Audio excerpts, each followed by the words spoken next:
Fans of the Horus Heresy and Warhammer 40,000, thank you very much for joining me for the latest 8th edition Warhammer 40,000 Newsflash.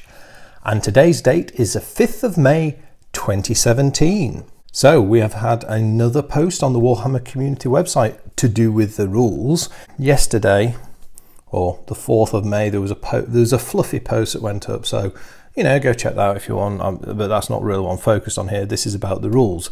So I will leave a link in the description to the latest post on the rules, and this is to do with army structure, or as they call it, Battle-Forged armies.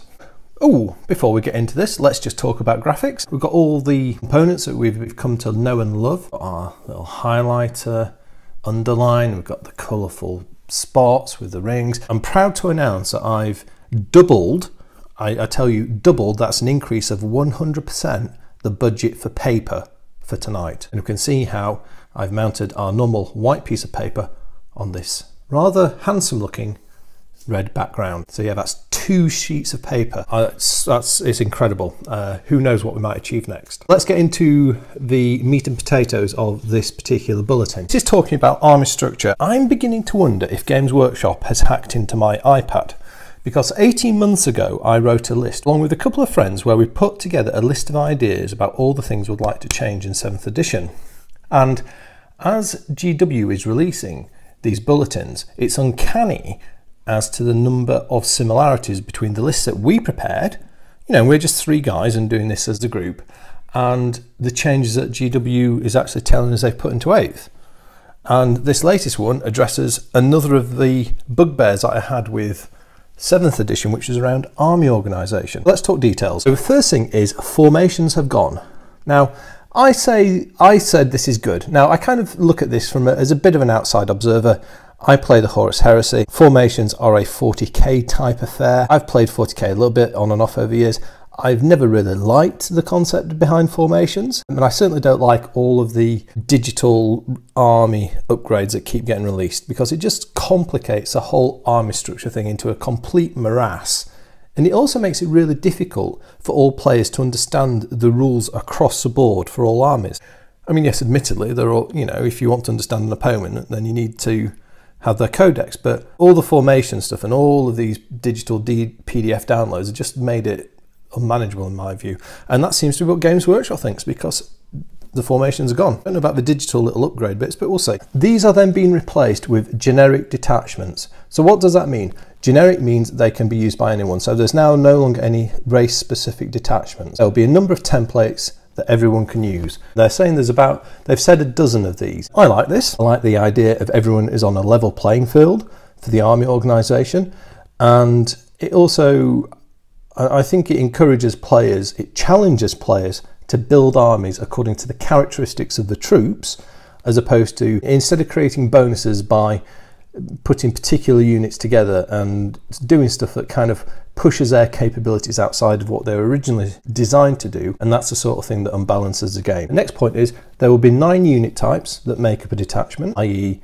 troops, HQ, heavy support, and the 8 that we already have has been joined by a 9th, which is flyers. Flyers used to typically, but not exclusively, be part of a fast attack slot. They could also be heavy support. You know, occasionally there might be elite, but generally flyers were in fast attack. Now they have their own slot, so that gives us 9 different troop types. HQ troops, elites, fast attack, heavy support, dedicated transport, flyer, fortification, and Lord of War. Well, that's actually 2 new types actually, because we have dedicated transport as a distinct group as well. Interesting.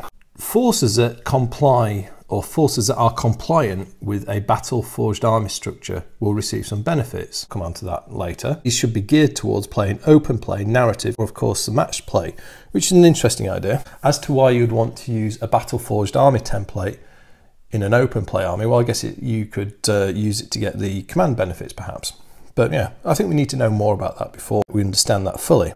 On the Warhammer community website, there are 3 examples given: a patrol detachment, a battalion detachment, and a brigade detachment. And these are increasingly large troop formations, and some of these get really large. When you reach a brigade detachment size, you are talking about a minimum of 6 troops, 3 elites, 3 fast attack, 3 heavy support, 3 HQ. So we're talking something akin to what was more like an old Apocalypse game. So this is an interesting idea. Now, they've got something called the Battalion Detachment, and we'll come on and talk about that in detail because this is an interesting thing, and one of the things that really addresses one of my criticisms of the current system in 7th edition. What I've done here is I've written out the details for an example detachment, a Battalion Detachment. It has the following composition: 2 to 3 HQ, 3 to 6 troops, elites 0 to 6, fast attack looking a little bit smaller in the corner, 0 to 3, heavy support 0 to 3, and flyers is 0 to 2.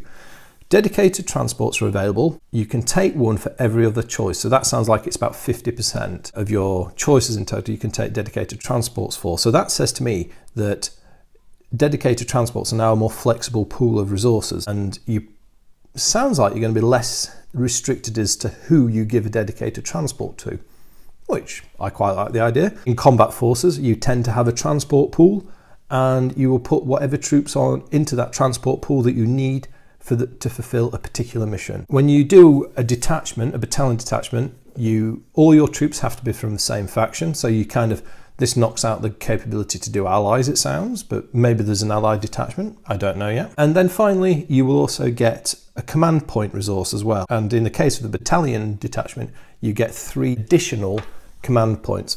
We don't yet know what command points do, but I guess clearly if you choose to be restricted by this build-up, you will have 3 command points more than someone who chooses an open force, shall we say. So that's interesting. And that is pretty much it, really. So we have an overhaul of force organisation.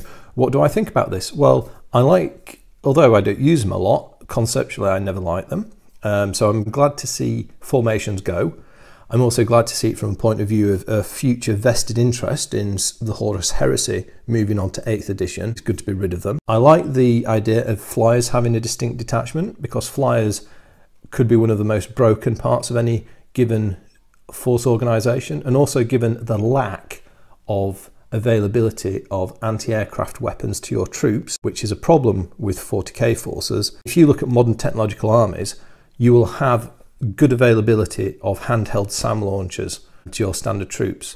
40k doesn't have that. In a tactical marine squad, you can't buy one disposable surface-to-air missile launcher for your troops, and that is a shortcoming of the armour structures. So anything that restricts the availability of flyers because of how flyer rules work, presuming they stay the same, I could be wrong, they could radically overhaul shooting at flyers. I think that's a good thing, and flyers are something that should be restricted. If they want to introduce more realistic AAA options, anti-aircraft artillery I mean, then you can have more flyers. Like the fact that we're getting generic detachments that everyone's going to use, it's going to make the whole thing a lot simpler, and dare I say it, it should make it a lot fairer as well. So there you go. As someone who doesn't really use detachments, I've spouted a lot of opinion on them. Let me know what you think about the proposed changes to army organisation and the concept of a battle-forged army following a detachment template. I'll be interested to hear your views. Thank you very much for watching. I'll speak to you next time, and goodbye.